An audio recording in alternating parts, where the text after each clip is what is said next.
sounds like you don't seek the purpose, but you create the purpose. So there are lots of fellowship programs, and there are lots of them that try to help Ukraine in particular, especially because of the war. And I also needed to get away from my parents. You know, I was like 18, 19. I had enough of being put in a box, and I wanted to create my own box. So if you open as many doors as possible, then probably one of them will lead somewhere you like. If you want to make friends with a high-level scientist, you should learn to run 50, 60 kilometers. Because people recruit the brain, they don't recruit what is in the brain. They recruit the ability of the brain to learn something fast. Whatever I thought would happen didn't happen. Whatever I thought I planned didn't work out. And yes, I made what could be seen as mistakes.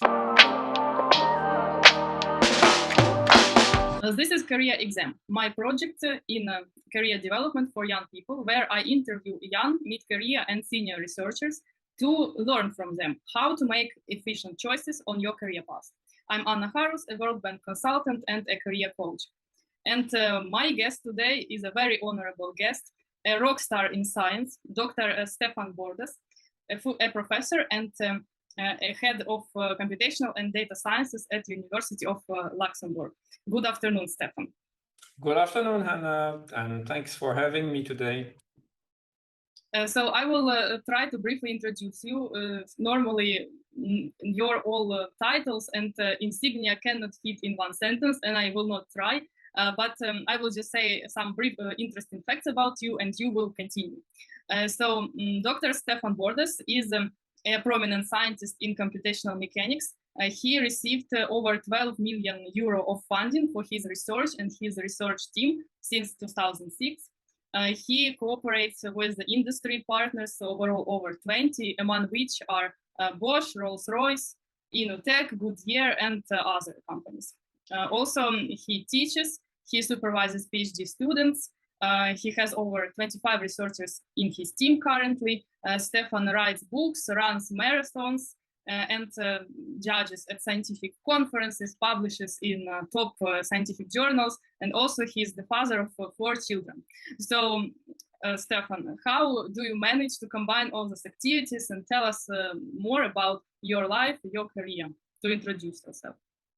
Yeah, thanks a lot. And so I think basically, well, you got it very right. The way you summarize everything is pretty accurate. As you said, I run marathons, ultramarathons. Actually, I'm coming back from training just now.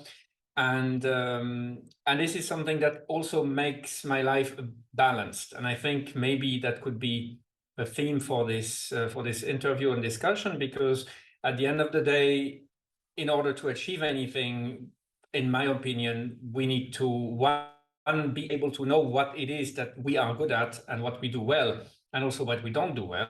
And I think what I do is basically try to do what I'm best at.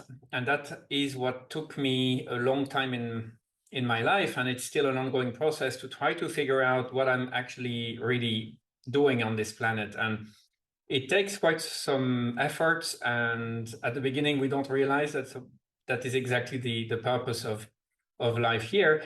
And so I think I just took things one at a time, and at the moment I'm doing research, and I'm very happy that I'm doing this. I have the privilege to be working with extremely smart people, young individuals that want to make a difference to the world and to their careers and to their peers.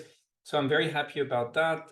So if I summarize my career, first of all, it was a lot of opportunities that were given by other people mostly. Yes, I tried to create the opportunities, but I was very lucky to meet wonderful people at many times that were the pivots of the career. And I was very fortunate to be supported by family, which was always there to try to support me. So I think it's a combination of many things, but mostly human factors. Meeting the right people at the right time. The PhD students that came into my group were wonderful, from the first one to the last one today. So I think that's a huge thing. I was mentored by the best people possible. They gave me a chance, they believed in me, and without them, I mean, none of that would be possible at all. Thanks for giving such a concise introduction. So we will start from such a small section called Blitz, when I ask you questions and you choose one option out of two and briefly explain why this option, just briefly. It will be kind of an icebreaker before we move to more mentor-wise questions. So the first question, USA or France? France or the USA? Yeah. Because it's my homeland and they gave me education without which I could not have done anything. So. Okay. And in the USA, you proceeded to do your PhD, correct? Yes, my master's and then my PhD, yes. So without the USA, I would not be there either, but without France, I would not be in the USA. So I guess logic wants that I say France. Okay, nice. Then the UK or Luxembourg? Again, same logic, the UK. Then guitar or piano? Piano. That's my original instrument. I started when I was like 9 or something. And when I don't know what to do, when I feel down, if I cannot go running, I take the piano and I play. So. But you also play the guitar. I learned that later, and I wouldn't say I play, I would say I have fun. So piano I play, and I can do stuff, and I can learn again if I want to. So jogging or CrossFit? Oh, very tough.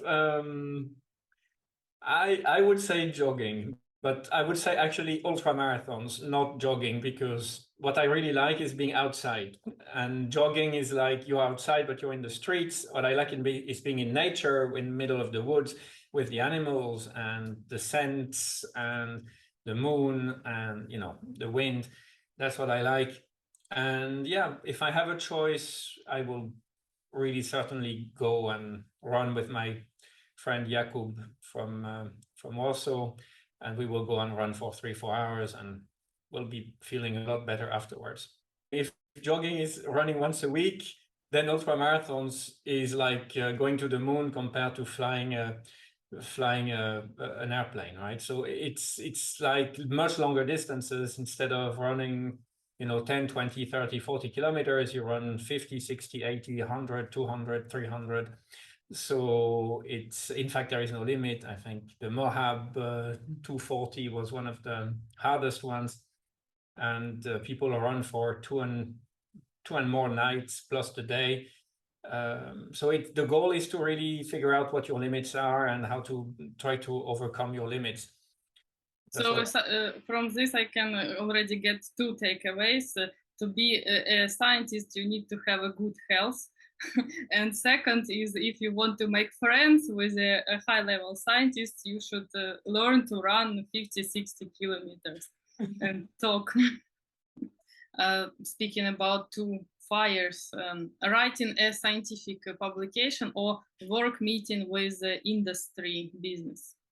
So, and by saying industry, I want to mention that it means like large business, so basically a company, because industry just may not be understandable to the audience. What would you choose? Work meeting with industry. And simply that's because I'm very curious. So if it's about writing the paper, it means that I've already understood what I'm writing. And unless the goal of the writing is to understand, which also happens for review papers or books, but most generally writing a paper for 99% of the cases will be writing something I already understand, which I love, because you really, as something I'm really passionate about, because you pass to the next generation, more or less, or even the current generation, your understanding in as clear a way as possible. And that is a real challenge. I really like it. A lot of people don't. They find writing boring, and they, as soon as they understand how things work, writing it is really for them, a bit of a waste of time. In my case, it's not the case, but still going to an industry meeting, I find people in industry remarkably motivating because they have real problems. So about difficult choices, or maybe they are not difficult to you, writing a research grant or developing software. Maybe I forgot to mention that you developed a software which is commercially applied and is used by around 5,000 business people annually, right? So sounds also rare for researchers, I believe, at least in Ukraine. So please elaborate on this. Yeah, so I mean, it would probably today, if I'm totally direct, I would say I'm not writing software anymore. I'm only making it possible for these pieces of software to be written. And a research grant I write because I'm the most experienced in the team in writing them. And usually I'm relatively successful at this. So I think it's more efficient for me to be doing that as opposed to writing code, because today I'm less efficient than PhD students would be, or even master students at writing code, because I'm not writing code every day, far from that. And it's a bit of sort of a bittersweet moment, you know, when I think about that, because as I think in many jobs, when you start your job, you're motivated by let's say a given direction, which you're really passionate about. For me, it was the mathematics behind it I really liked because of the beauty and the elegance of it and the harmony that it conveys, but also the coding, which is maybe less harmonious, but something that I've always been, since I'm 7 years old, really interested in trying to get the computer to do things faster and more elegantly, or, you know, better than I could do it myself, because I'm slower and it's a repetitive task. So I don't want to do it 100 times. I'd like a computer to do it. And so I've always done that since I'm a kid. And so it's something I really liked.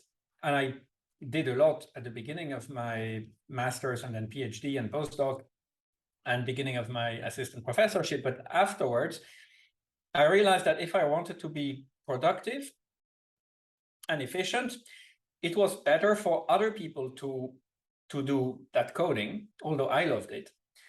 So I had to just be okay with giving up what I really liked in order to have a career which would be then more efficient. Because had I continued to code myself for the vast majority of my time, I would have been a lot less efficient, because one, I was slower than others, and two, I was better employed having ideas because I had more experience, so I knew better the research field, so I could find new research directions better than newcomers, and I could advise them on which directions to follow in order to have themselves a better career. That's how I started, maybe in 2005, working with Vietnam, with students from abroad that were contacting me completely randomly. The first contact was absolutely random by Nguyen Vinh Phu, who is now professor in Australia. He was my first master's student, a remote. I met him much later when he graduated from Delft with his PhD. I had never met him physically before, which was crazy because it literally was, I don't know, maybe 10 years later that we met in real life. And that was a fantastic opportunity because he was super motivated. He was coming from a place where he didn't know which directions were the best directions research-wise because of lack of access to papers, lack of mentorship and supervision. And so he contacted me, what could we do? And I said immediately, oh, that's great. I have an idea. Let's do that. And he was much faster than me. And he just overnight turned just a small idea into something beautiful, which was a piece of software that later was downloaded, as you said, by thousands of people. And that's all coming from him with a very little input from me. I mean, which I think this is like a bit like free trade, you know, when you think of Adam Smith and what he says about economy, that you are not going to grow wine in Glasgow because there is no sun, but you will grow it in Tuscany, and then you will not grow whiskey in Tuscany because you are lacking the malt, for example, so you will just exchange. And so I think that's a little bit how I see the way I'm doing things, is that if I see that someone is better than me, I'm not going to to continue doing something suboptimally, because I'm interested in the optimality of the system, not only in getting things done that I like. Otherwise, I would do things completely differently. If I did only what I'm really passionate about, I think I would probably be reading the literature all day long. I would be writing computer code. I would be solving math problems, and I would be happy in a different way, let's say. It's a different choice. And none, I think, is better than the other. It's just completely different. And sounds like from your answers, I heard a lot of times this strive to make impact, actually. So you are seeking how you can make a larger impact, as it sounds to me.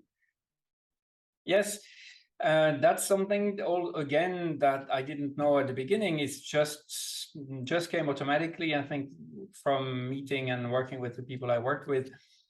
Starting in a very competitive environment in the USA, where everybody was working constantly, day and night, and in between all the time. And so I was really driven and pushed. I was also pushed as a kid by my parents, by my grandparents. So it started very early, this drive to do better and to never be satisfied with the results of the work that I accomplished.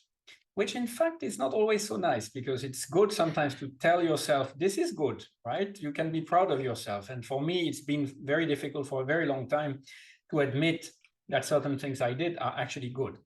And that could be surprising, but it's until very recently, admitting that something done was a good job, it was not so easy, because you always want to do better. So at least I'm like that. So, and the impact is part of that, because I would really like, one of the key questions you ask yourself is, what are you doing here on this planet? I mean, this is a universal question that many people answer in different ways.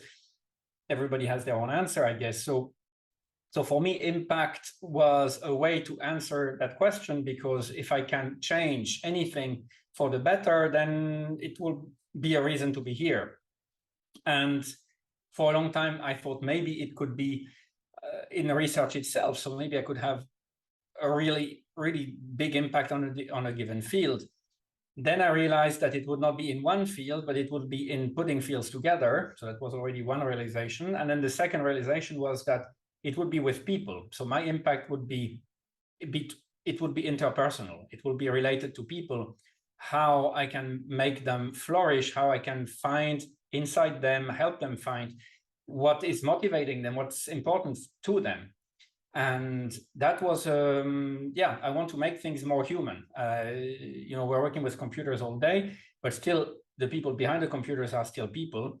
And these people, they have personalities, and they, in my opinion, deserve to be taken into account as individuals and understood and listened to. And we should always realize that they are real people. They have their own ways of thinking, their past, their upbringing, their DNA, that gives you the end product you see in front of you. And that is difficult to understand. And in order to really outperform other teams, you need your team to be at the top of their own understanding. They need to understand themselves, they need to be motivated, and they need to be empowered. And that's, I think, what my role can be in this area, at least for the foreseeable future, is going to be to facilitate and catalyze the connection between people in order to maximize their impact and their, let's say, efficiency. Because I realized over the years that I do that well. So I should, if possible, continue for a while, and then maybe later on change a bit directions. But I believe that is for me a direction which is going to be fruitful. So I want to continue there. I heard a lot already, and it's a lot to think about, a lot of food for thought in your words. And I just wanted to make a small remark that you basically sounds like you don't seek the purpose, but you create the purpose. You create the answers. Like people seek to answer this question, what's my purpose here? But you create the answers, not seek them. It's an interesting approach. So now we move to this main part, just asking questions which are supposed to expand the audience understanding of your skills, how you made career choices. I think you already mentioned a lot about this, and there are a lot of examples in your previous answers which are quite clear and applicable, let's say, so to learn something. So it will be not traditional questions, they will be just a sentence which I start and you end this sentence. This is how it will look like. So first is I didn't become a pilot because I could not see colors. Oh wow, really? Yes. So it was your passion you wanted to become a pilot, and I could not because I'm colorblind, so that solves the problem immediately. And it was. Did you perceive it as a failure? Like, was it hard for you to overcome that your dream wouldn't be realized? It's kind of. It sounds bad, and nobody would want to become in such a situation. So it's like already at the start you feel like you didn't succeed. This is how I would feel. I believe there were some similar situations in my life or career life. So just how did you approach this? For me, it was a detail. I don't even remember I thought about it. I just saw that I went for the military schools, basically. And I went through a military exam, and then they told me that there was no way I could enter any part of any military organization because I had the worst possible color blindness on their scale. So they said, no way. And then civil pilot, it would be the same. So I know I couldn't do it. And so I just resigned to the conclusion it's not for me, and that's it. And on top of that, I think it's a good thing, because I think I would have been a very bad pilot. So because I'm far too analytic, and I have very many difficulties following guidelines in a way which is, very regimented and very militarized. I have to be free in my mindset in order to be good at anything I'm doing. If I'm too constrained, I'm not optimal. So I would probably have learned it and it would be fine, but it would not be natural.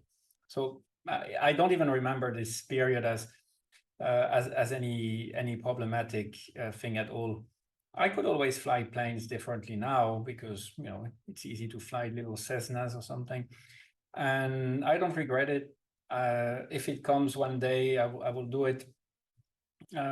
First of all, there is no failure, there is only learning. So, at that time, I learned that I could not do certain things because of the way my genes were. And in itself, it's learning. So that's what I remember about it. And if I may ask, you mentioned it as in the past tense that you were colorblind. Just asking if you encountered this problem, if this was a problem in any other activities of yours afterwards in your career life. Yes, it would definitely be useful to learn for people who may encounter similar issues. Yeah, it's something like it's a small disability. 8% of men are like that, and 2% women. So it happens all the time. For me, yes, of course, it was a bit debilitating when I had to read these maps in geology where you have, I don't know, approximately 25 different colors on the legend. And for me, half of them were the same. And so when I was trying to figure out where things were and whether it was clay or sand or sandstone or limestone or whatever, I have just no idea because everything's same thing. So that's a problem. And of course, when you drive, that's another issue, but you have coping strategies. You can work with other people that can help you. And there is an advantage because you see better in the dark. So I need less electricity. So in case it becomes rare, then I can always manage. Okay, sounds good. So finding the good in all frustrating situations, let's say so. So moving on, I decided to do PhD in order to be able to stay in the US where I met my wife. A super question, because it's right on the most important part, I think, for this discussion. Because, so first of all, when I did my PhD, when I started that, I wanted to stay in the US because my wife at the time, we're now divorced, but that's the way things go sometimes. And she was still doing her undergrad and then master's. And we had met in Chicago, and I thought, okay, I would not like to go back to France, as I had originally planned to do a management school, actually. My plan was to do a management school and to become a manager of civil engineering companies, to do big projects over the world. I wanted to travel. That was the only clear thing in my mind. And I was about to go back. I had all registrations made. I was registered for all tests and so on, and exams. I was about to go, and I think, okay, maybe not thing. So I need to find something else. And I talked to my colleagues that went to engineering firms, and they described their work to me. And I'm like, no, so that's not possible. I'm not going to be able to start my career by designing, 50 retaining walls in a row, which are 95% similar. I'm going to be dead bored. So I need to, and this is not a condescending comment. It's just to say that I like to discover new things. I like to be stimulated intellectually, and that was not appealing to me. So it's appealing to many people, and this is not a question of better or worse. It's just my way. I couldn't do it. And I thought, okay, well, let's just try to do a PhD. And I went to the best teacher that I had been working with as a teacher, as a student at the time, doing my master's, Brian Moran, and he's from Ireland, now in Kaust in Saudi Arabia. And I went to his office, and typical Anglo-Saxon approach, I asked him directly, do you have a PhD? Because I'm interested. And he said, yes, Stefan, yes, why not? I would just like you to be top in continuum mechanics, so top student there, or top 2. If you manage that, then I'll take you on board. The project is about X, Y, Z, and we'll do that together, no problem. So I said, okay, fine. So I just need to work hard for that. And it's quite mathematical, didn't pose any problems for me. So I did that, passed whatever test was required. And then I started the PhD. So that's how it happened. Totally random, no predefined plan. I had never in my mind imagined I would do research, never at all. And it is absolutely synonymous to the way I manage my life. Because at the beginning, when I went to the US, I only knew I want to do geotechnical engineering because it's varied. The ground is always different from one place to another. You'd never get twice the same case. It's going to be very exciting, and it is. You can build tunnels and dams and so on. It's super nice, and offshore, it's very interesting. And that's all. I went there because it's one of the best schools, nice teachers, and so on. But before that, I went to engineering having no clue what an engineer would do. So I simply went to the highest and toughest possible selection. So that's what I did. In France, I went for the toughest possible exams that were there, which was what they call the preparatory schools, 2 years after baccalaureate. And I did that because it was tough. And I did it because it was also related to math. So I wanted to do some math. I knew I was not so good in philosophy. Now it would be much better, but at the time I wasn't. And history and so on, and general culture about the world, because I had only done math in my youth. I was so passionate, so it was math and music, that's it. And so biology a bit. So I knew I really didn't have so many other opportunities. So I said, okay, let's do that. It's the hardest. So let's try. And then I didn't know where it was going, because engineering for me was total question mark, no clue what it meant when I was like 19, 18 even. So then I go to the engineering school. Yeah, I selected because it has an agreement with the US. So that was a purpose. So that was an intention. So the intention was to leave France. That was the main intention, to go as far away as possible. Why so radical? That because I really wanted to learn. I felt that there was something greater than where I was, and I wanted to discover that. I'm very curious. And I also needed to get away from my parents. You know, I was like 18, 19. I had enough of being put in a box, and I wanted to create my own box. So that's why I left, and that's the best thing I've ever done. My grandfather had some resources that helped all the, his grandchildren to start their studies. That's how I was able to go. Otherwise, I could not have gone. And that's the way, that's really support that really meant a lot.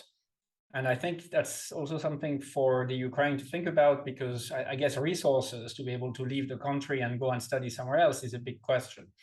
And that's something that at the University of Luxembourg, we can help with. So we can also welcome students here, postdocs, PhD students, masters, whatever, bachelor at any level. There are some ways to get people to, to come to us. And yes, so I think that originally I had really no clue. I just needed to go somewhere where I could discover the world. And that's what I would, if I had to give one piece of advice, which I give to my children, is to try to listen to their own guts, So when they feel something's good, usually they will be right. And it's more feeling than thinking, in my opinion. At least for me, it was always like that. Whatever I thought most of the time didn't work. Whatever I thought would happen didn't happen. Whatever I thought I planned didn't work out. Whatever I was expecting never took place. But sometimes I had these few pivotal moments when I met some people and I had like some spark, and I thought, oh, that's gonna work. So it sounds like the most important is to start with a good plan and a good beginning, so to say, and then it will work out. Yeah. So next question is, I don't consider research boring because we learn something different every day. Simple. There is nothing that I did that I regret, because either you win or you learn. So that's the way I think about it. And yes, I made what could be seen as mistakes, but still any mistake leads to learning, and that's what I take from it. So, but it's easy retrospectively when things go well. When things go wrong, looking at life as a sequence of positive events is much harder. So I realize that I'm in a very fortunate situation. It would be much harder to say that I feel good if I had had cancer 5 times, if I had lost one of my kids, or if terrible things had happened, like war, for example. I mean, this would be a much more difficult situation for me to deal with. So I'm really conscious that I'm in a situation which is the most luxurious position possible, and that I've always been in this situation. So in fact, that's why I'm not so proud of anything I've done, because I was so privileged that somehow it's just normal. I mean, that's why I don't feel that anything I've done is anything outside the ordinary, because I was given all the tools, and I had the proper genotype. My parents gave me genes that made me work out. I was privileged to be given education by the French system and my parents, that pushed me a lot. Not always easy, actually always hard, but still, without that, nothing would have happened. So I'm really conscious that this is a privilege. And when I say that I feel good and all the mistakes were not mistakes and so on, I'm really conscious that this is within a quite restrictive of super privileged people from the West, let's put it clearly, that didn't have to overcome, political turmoil, difficulties in terms of leadership of the country and so on. This, and wars. Yes, of course we had wars, but not in my lifetime.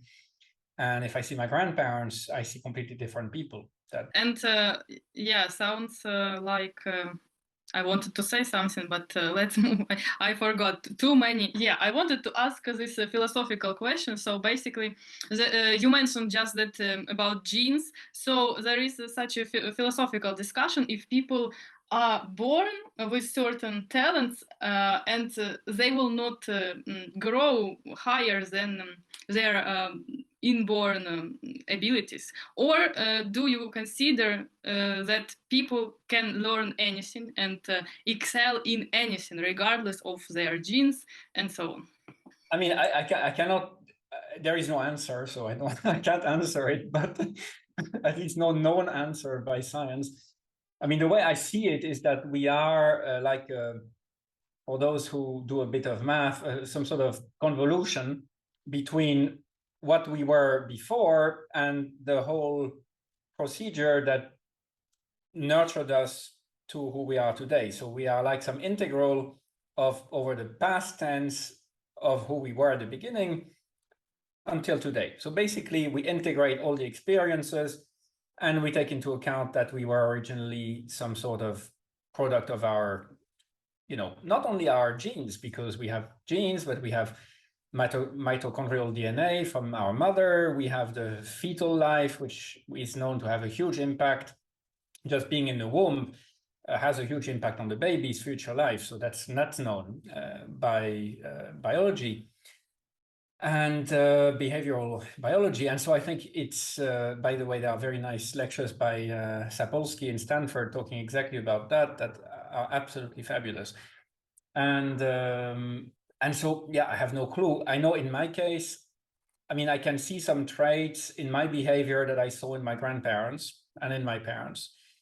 So when I see that, I think, oh, okay, maybe there is something there. And then I look at my kids and I see that they behave in the way my grandparents were behaving, which is so nice. And then I see a bit of them into me. I see we share some traits. So that's really nice to see.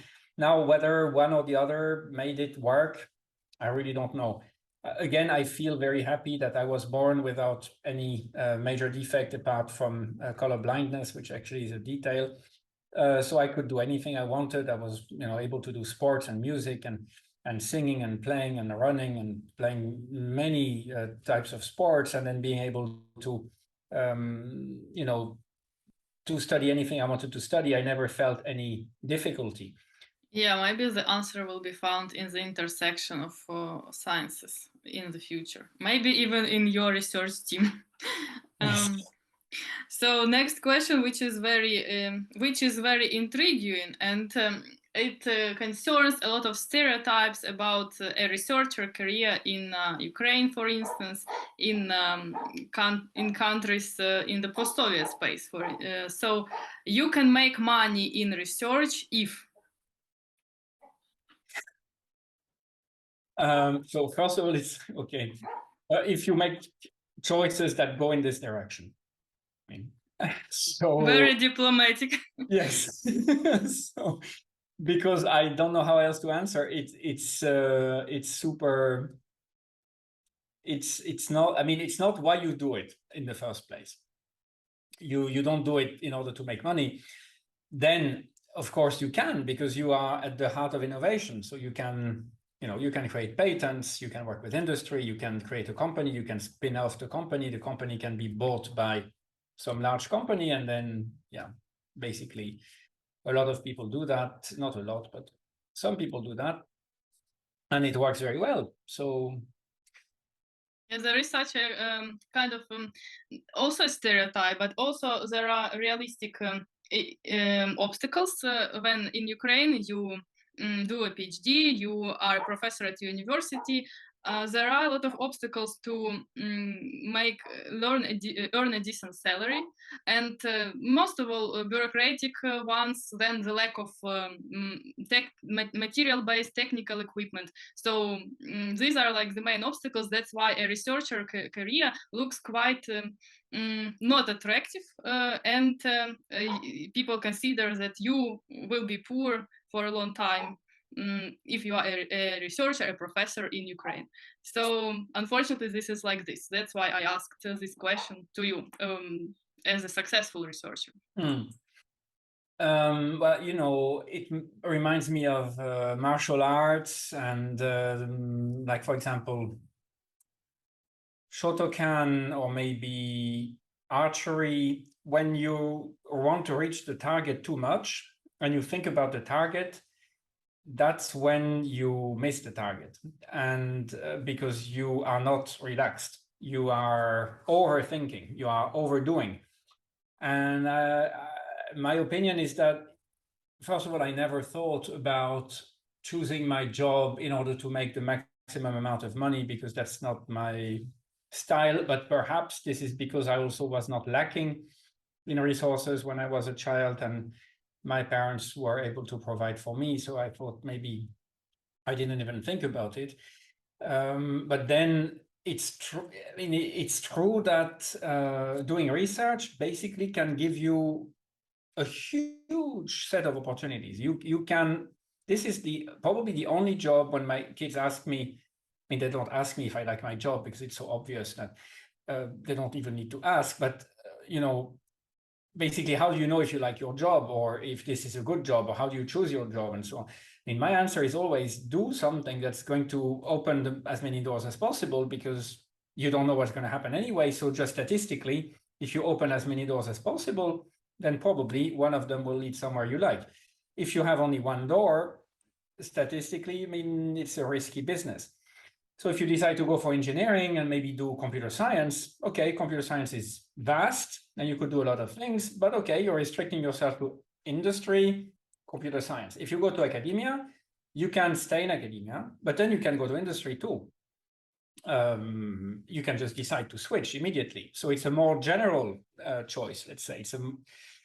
It's a bigger set, I would say. Once you are in academia, if you keep working well and you maintain your level, you can always switch to industry any day. I mean, and that's you know, even if the job is not there, you can create your own job.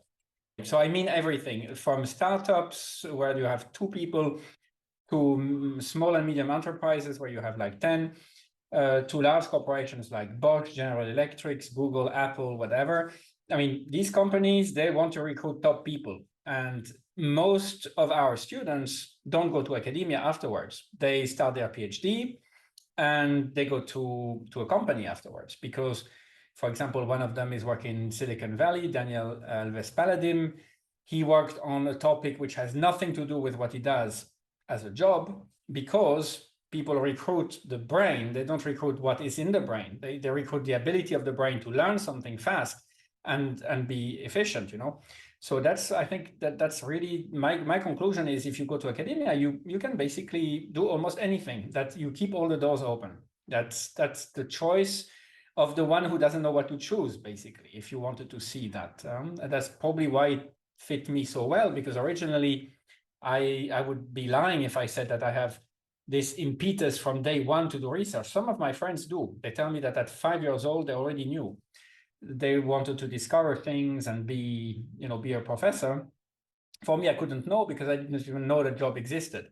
So, it's like I knew nothing. That's exactly why this interview is happening, because some people might actually don't know that such job exists as yours, and what you actually do, what are the opportunities. So I would like to ask you the question, which some young people can be in such a situation, and you, from your huge experience, also life experience, you can advise what to do. There are situations when at the start of your career as a young person, someone needs money, like to provide for the family, or they have a really difficult situation, they need to search for money, like even if they don't want to, maybe. So how would you advise to do to act like if you have to look for money already at the start?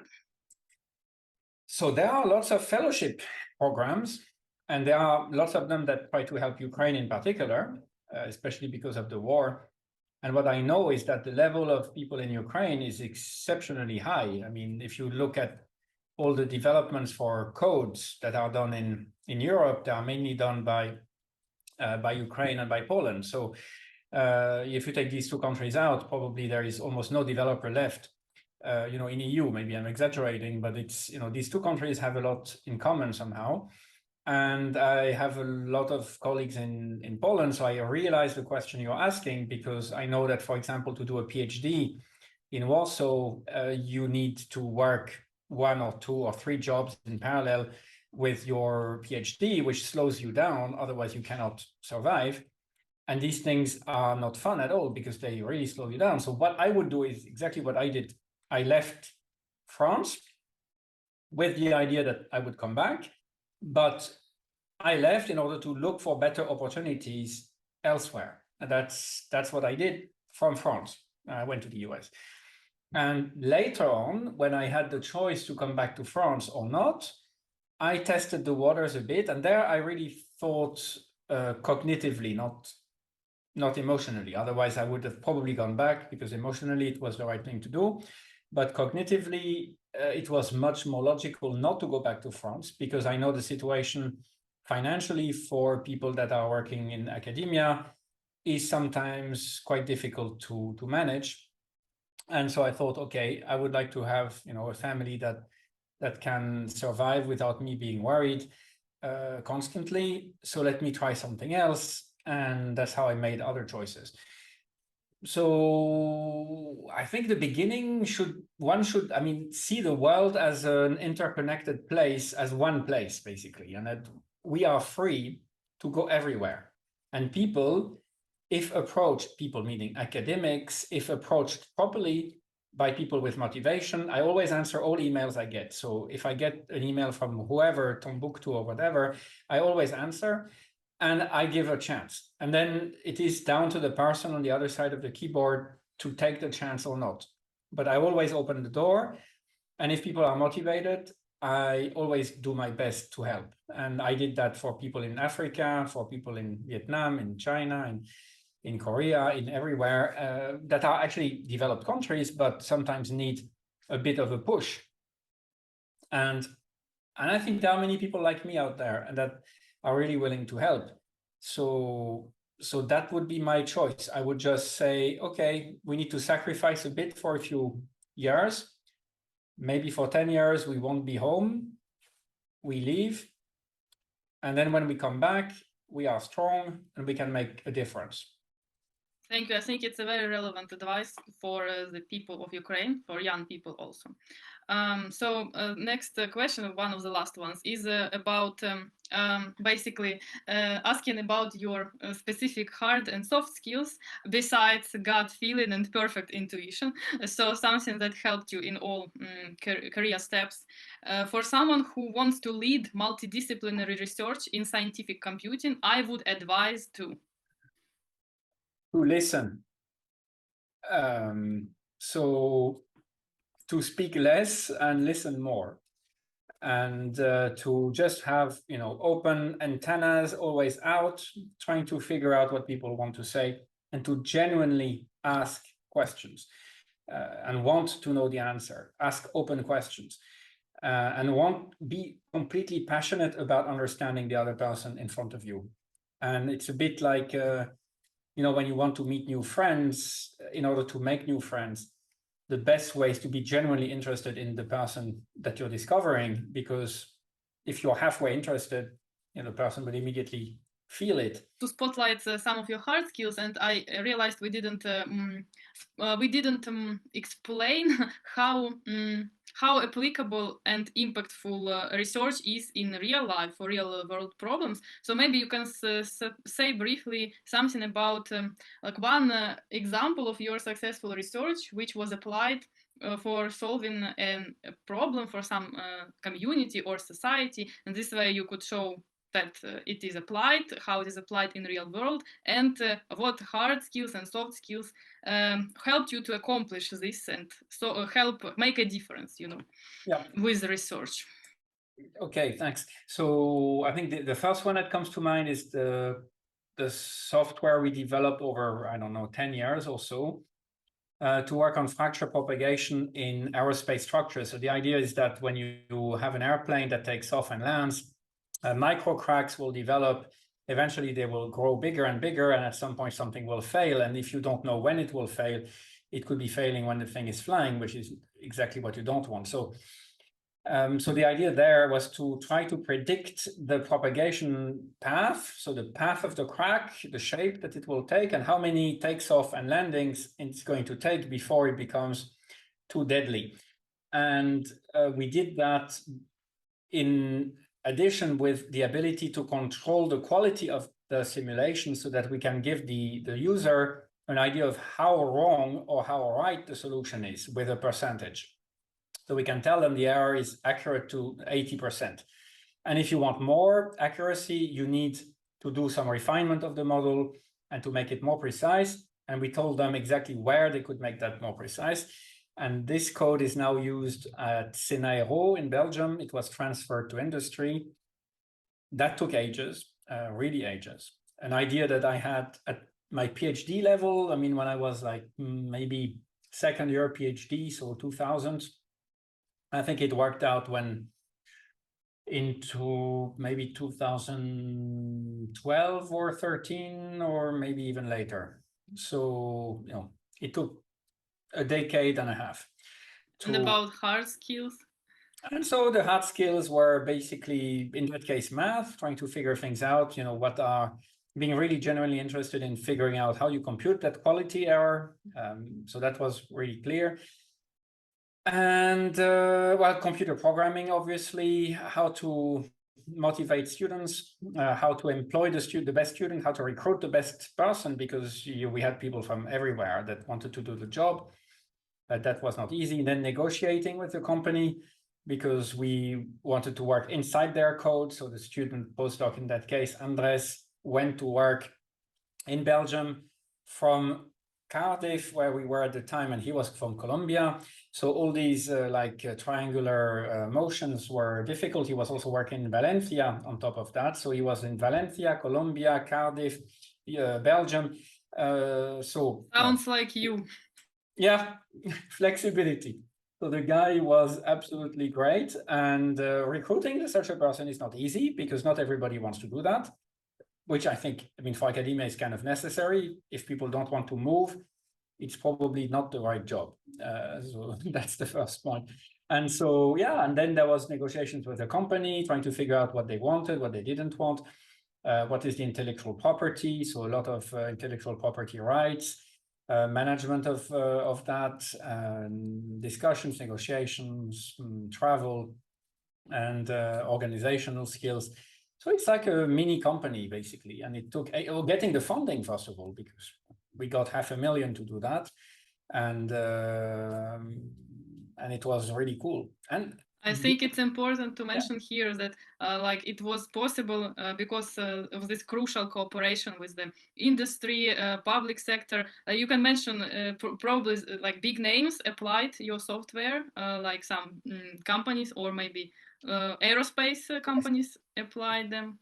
Yeah, because then that company sold some software to other companies like SNICMA or Arianespace, which is the rocket launcher in France, but European rocket launcher. So these things, I mean, I don't know exactly what was applied where, but I know that it was used, and I know it's working. So we can even prove it mathematically. So that's something nice about what we did there. So you are at the end of the career exam. The last question is work-life balance for me is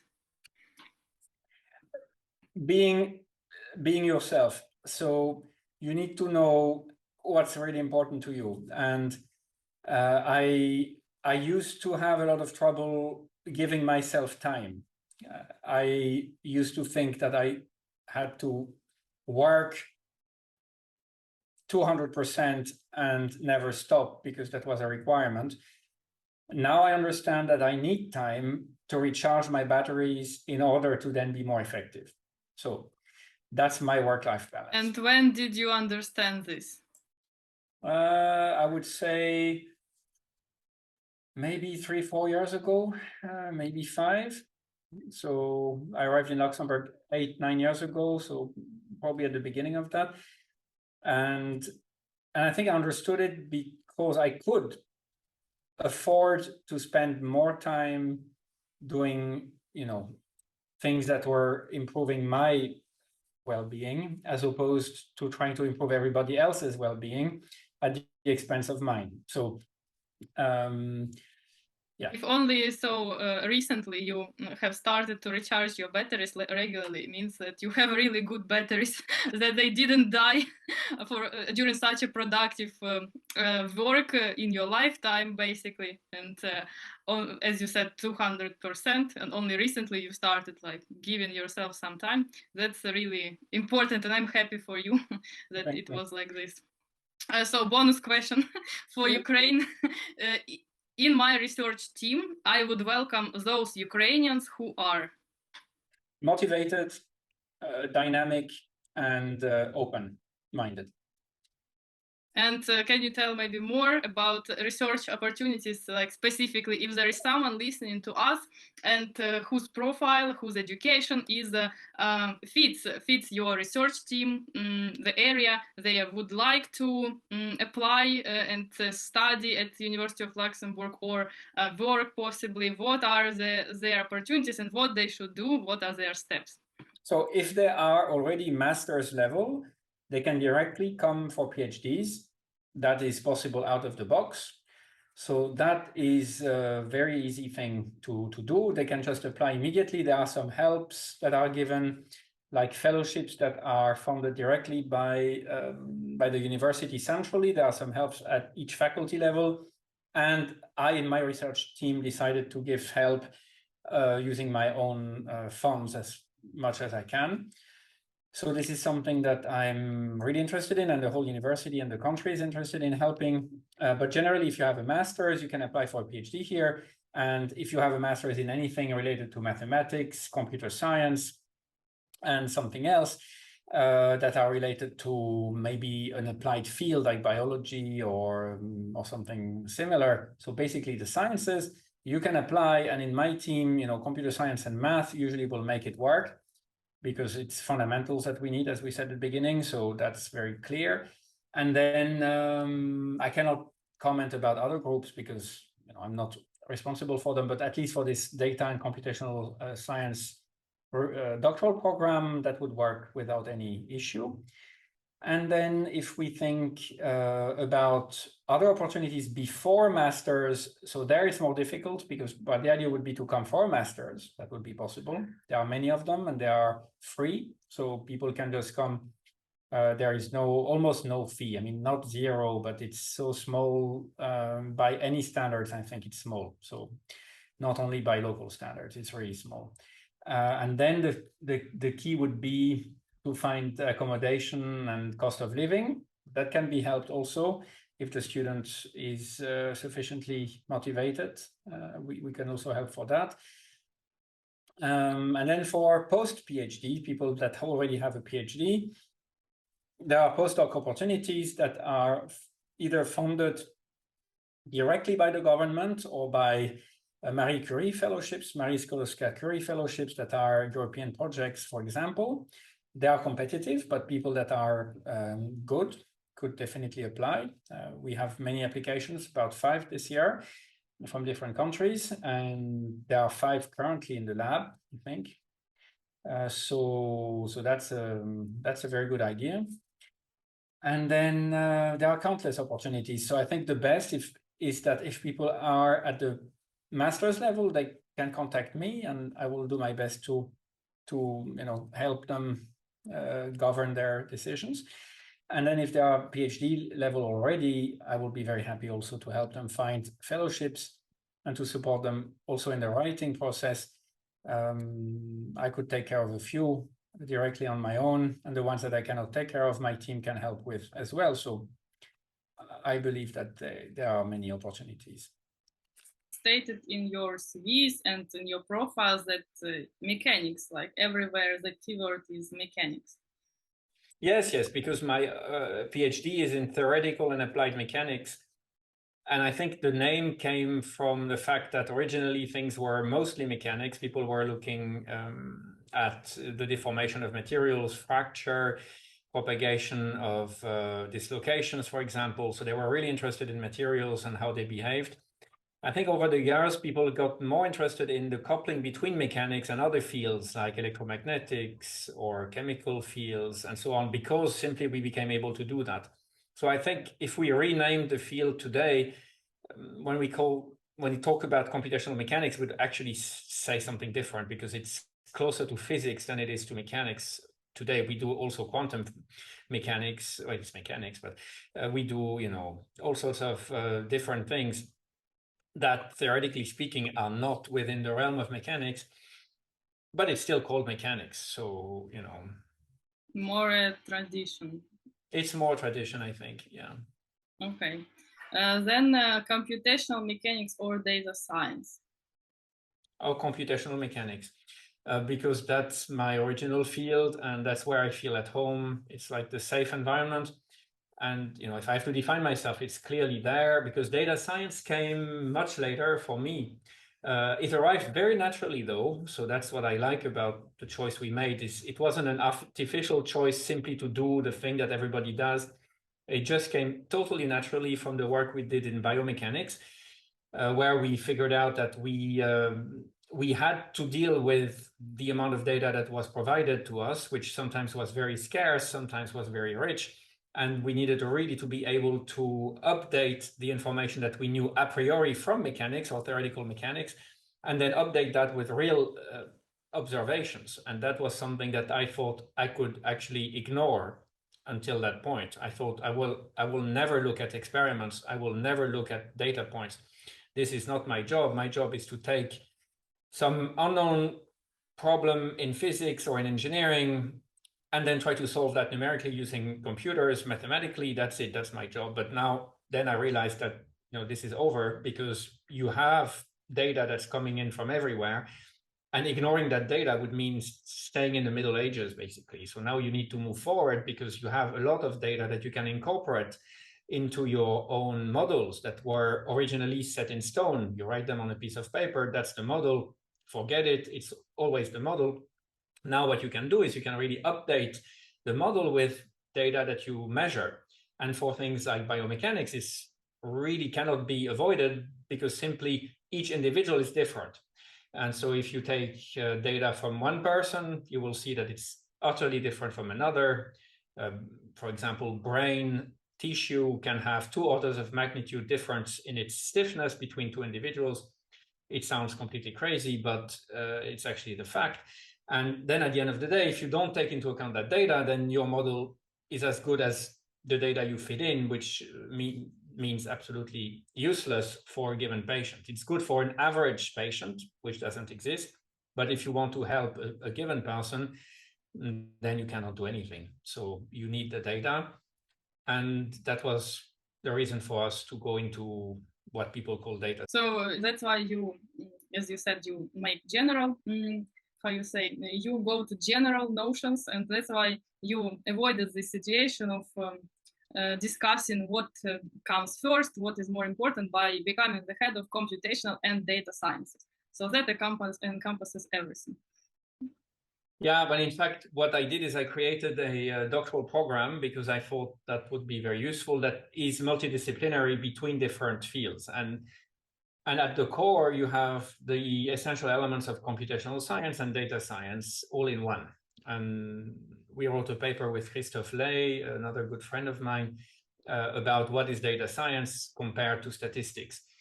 And of course, that's our view. It cannot be a general view. Still, with the notions of statistics plus the notions of mathematics and applied mathematics, if you join these two together, that gives you a good core.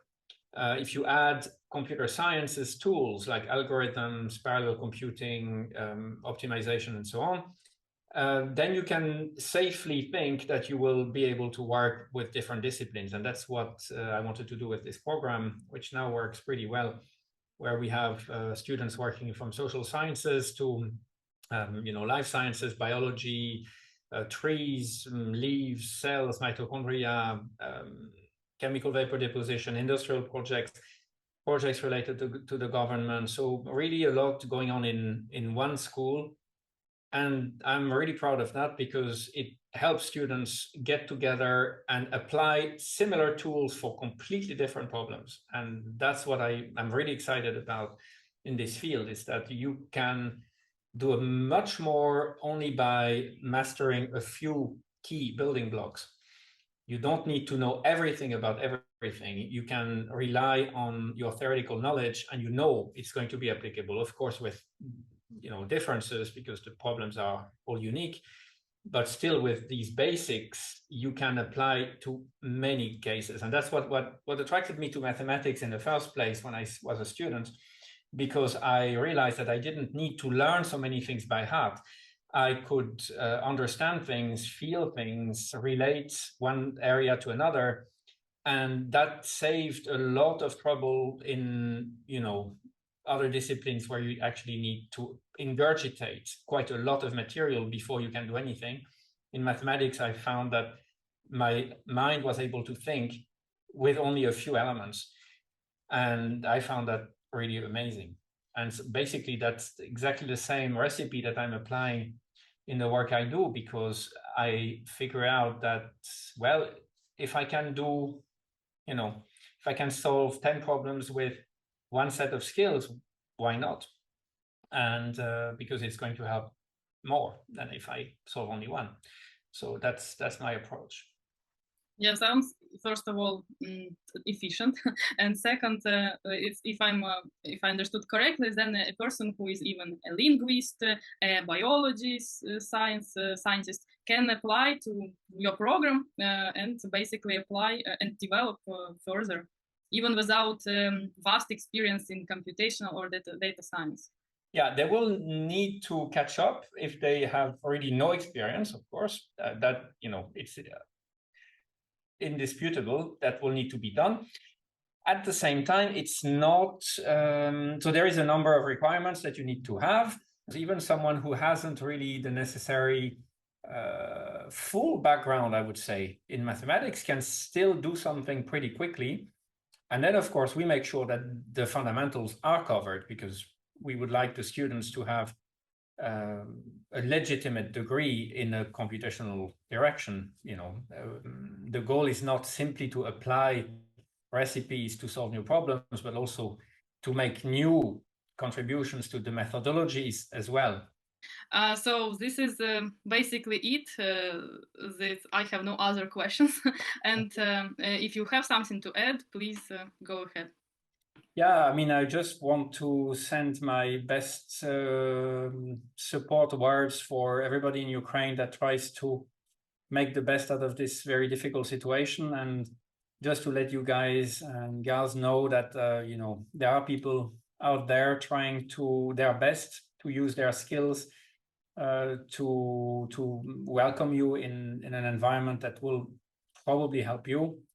And we are open, and we are here to learn together, and nothing is impossible. It's a question of willpower and time.